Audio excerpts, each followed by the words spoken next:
میرا ایک فوتگی والے گھر جانا ہوا۔ کیا دیکھتا ہوں کہ ایک لڑکا بہت ہی زیادہ رو رہا ہے۔ معلوم کرنے پر پتہ چلا جو فوت ہوئی ہے وہ رونے والے کی والدہ تھی۔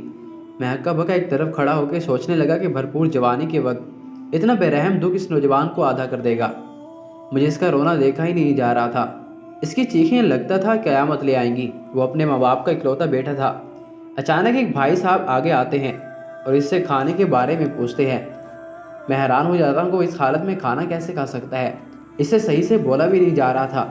بعد میں پتہ چلا وہ ان لوگوں کے کھانے کی بات کر رہے تھے جنہوں نے گھر افسوس کرنے آنا ہے۔ میں یہ سوچ رہا تھا کہ اس گھر میں کیا چل رہا ہے۔ ان کے گھر کوئی شادی یا سالگرہ کا فنکشن نہیں ہے، بلکہ ایک لڑکی کی جنت اسے چھوڑ کے چلی گئی ہے۔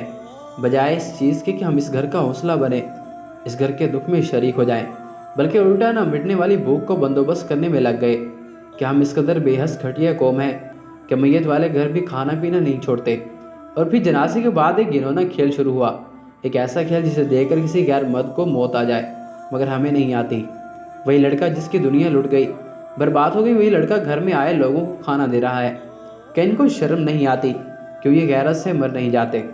پھر میرے کانوں نے سنا کہ ایک آدمی نے اس لڑکے کو آواز دے کر کہا، بھائی اس پلیٹ میں ذرا لیگ پیس ڈال کر لانا۔ میں سوچتا رہا کہ ایک ایسے لوگ ہیں جن کے پیٹ نہیں بھرتے۔ ایسے لوگوں کو شرم نہیں آتی اس بچے سے لیگ پیس مانگ رہے ہیں جس کی ابھی کچھ دیر ہی پہلے ماں اس دنیا سے چلی گئی۔ بجائے اس کے کہ تمہارا ہاتھ اس کے کندھوں پر ہو اور حوصلہ دے رہا ہو، تمہارا ہاتھ لیگ پیس پر ہے۔ امیت والے گھر سے کھاتے ہیں، ہمیں ترسیہ رحم نہیں آتا کہ دیکھ کر کے یہ لوگ روتے ہوئے بھی کھانا بانٹ رہے ہیں۔ میں نے ایسے لوگ بھی دیکھے ہیں جو میت والے گھر سے ناراض ہو کر چلے جاتے ہیں کہ ہمیں کھانا نہیں دیا، ہمیں کھانے کا کسی نے نہیں پوچھا۔ ایک گھٹیا لوگ کھا کھا کر پھر گندگی ڈکارتے مارتے ہوئے اس میت والے گھر ہنستے بھی ہیں۔ تمیز تہذیب کی سبھی حدیں ان لوگوں نے پار کی ہوئی ہوتی ہے، ان کو کسی سے کوئی مطلب نہیں ہے۔ خدا کے لیے میت والے گھر کا حوصلہ بنے، ان کے غم میں شریک ہو۔